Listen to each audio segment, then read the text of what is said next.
Throughout the history of Yu-Gi-Oh, there have been certain cards that rise above the rest. But out of those cards, which ones are the best? Today, I will be ranking the top 10 Aqua monsters that have been released in the TCG Yu-Gi-Oh card game.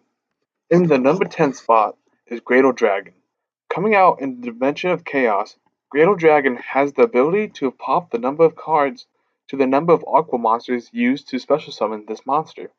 With the introduction of Great Slime Jr., Great Dragon can pop up to 3 cards on summon now. Great Dragon could help you break your opponent's board by using this Raigeki Break-like effect on your turn. Great Dragon also has a second effect that allows it to special summon a water monster from your graveyard when Great Dragon is sent to your graveyard by an opponent's card effect or by battle. Overall, Great Dragon is a solid boss monster, but it was not used to its full potential due to it being locked in Aqua archetype specifically. If Great Dragon wasn't restricted to the Aqua monsters, I feel that this dragon would have had a larger effect on the meta and could be higher up on this list. Now coming in at the number 9 spot is the Aqua monster Mermail Abystius. Mermails is a deck that never dies, and this is due to cards such as Abystius never really being bad. Abystius makes you discard one water monster, but you're able to special summon it from your hand. Then you can use the Voter-like effect for one level 4 or lower water monster in your deck. In Mermails, many of the monsters have effects that activate when they're discarded, so Abystius would activate cards such as Atlantean Marksman and Infantry to pop opponents' cards. And then Abystius would be able to search for a missing combo piece in your Mermail deck. Abystius searching allows the combo of Mermails to become more consistent, and Abystius is just more XYZ rank 7 fodder. Being a Voda for pretty much a whole deck gives Mermail Abystius the power to be one of the best Aqua monsters released. Coming in at number 8 is the monster Barrier Statue of the Torrent. For the longest time, Stun was a viable counter to the meta, with Barrier Statues being at the forefront of the deck. Barrier Statue Torrent has a simple effect, but it's a powerful one. This reads that monsters cannot be special summoned except for water monsters. Torrent shuts down other decks that rely on special summoning more and more as the game continues to speed up. Thus, Torrent was a problem for meta decks to play around since they were unable to special summon the big monsters and outs for this very simple card. For years, being a viable piece in a stun strategy makes Torrent be able to come in at number 8 since it has the capability to stun the best meta decks at the time. At number 7 is everyone's favorite monster in Swap Frog. Frogs have been around for a long time, from the format of Frog Monarchs to currently Paleo Frog decks running around. And one of the best Frog cards that you want to see is Swap Frog. Swap Frog is a combo starter with being able to special summon itself for the price of discarding one water monster. Then you can dump a water monster into your graveyard when it is summoned. This loads up your graveyard for fuel for plays on your turn and in the future.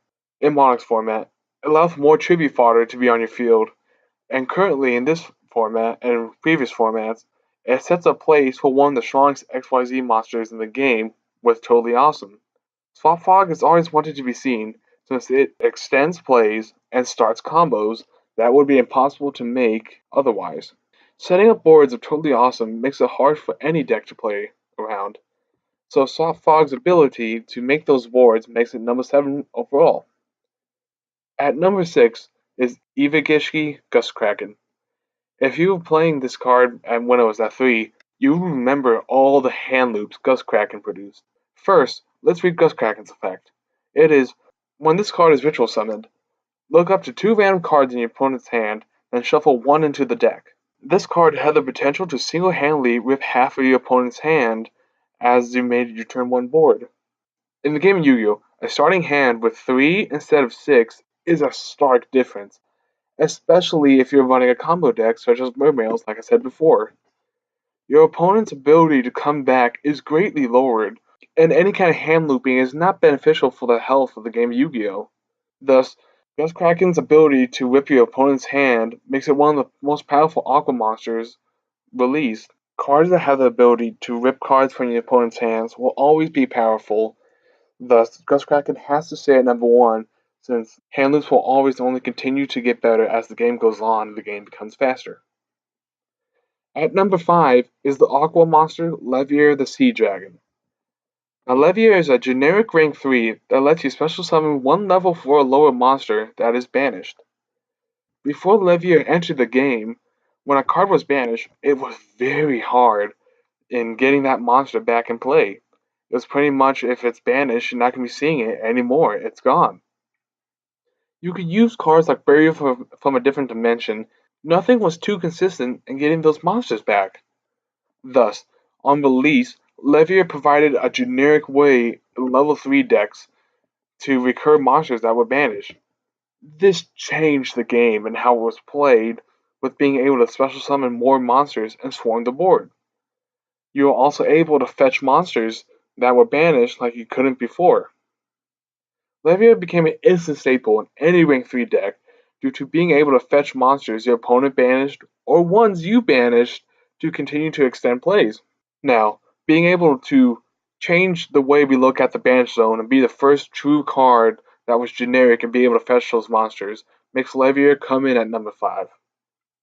Now, number 4 is everyone's favorite rank 4. Get it?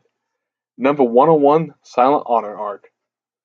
On release, this card caused waves that were felt by everyone.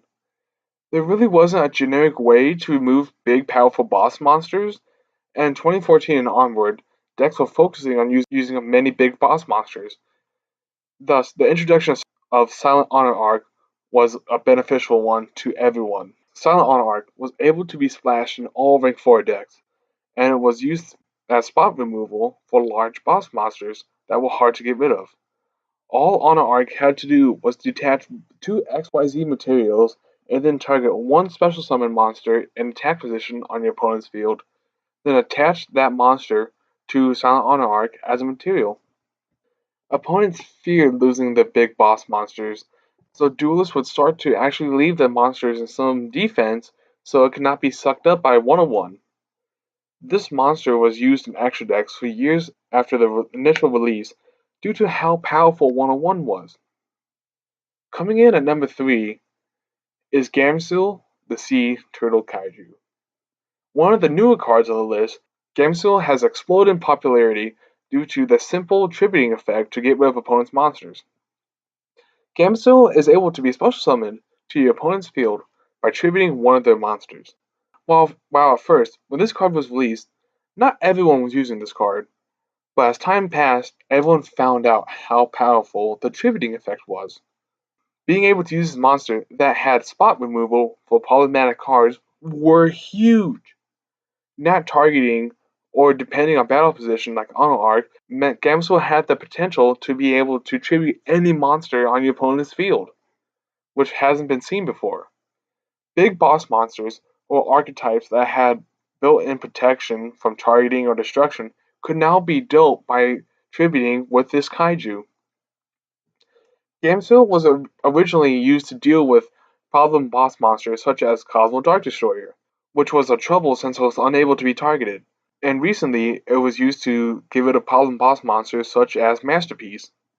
Cards that were regarded to be the strongest boss monsters in the format would still be susceptible to being tributed by this kaiju, so people could not always bank on having this one big boss monster on the field anymore. Gamsil changed the game, and it will always be as good as the strongest boss monster that's running around in the format. Now, the second best Aqua monster that's been released is probably one of the most powerful XYZs released that's not banned right now and Totally Awesome. Arguably the best XYZ monster that's unbanned, Totally Awesome is one of the best stun cards released. It has the ability to negate any card and set it to your field. Not only is it a walking solemn judgment, it also has the ability to set that card to your side of the field too. Being able to steal powerful cards from your opponent at the cost of tributing one Aqua monster is a crime. Totally Awesome also has the effect to detach one material to special summon one fog from the deck. This effect gives more fodder to tribute the fog you summoned so that you can keep Totally Awesome out on the field. There is a reason Solemn Judgment was recently put back to 1, after being banned for so many years. And Totally Awesome sits at 3. Totally Awesome has the potential to be used once per turn and in continuing turns if you have a board of Aqua monsters set up with other frogs.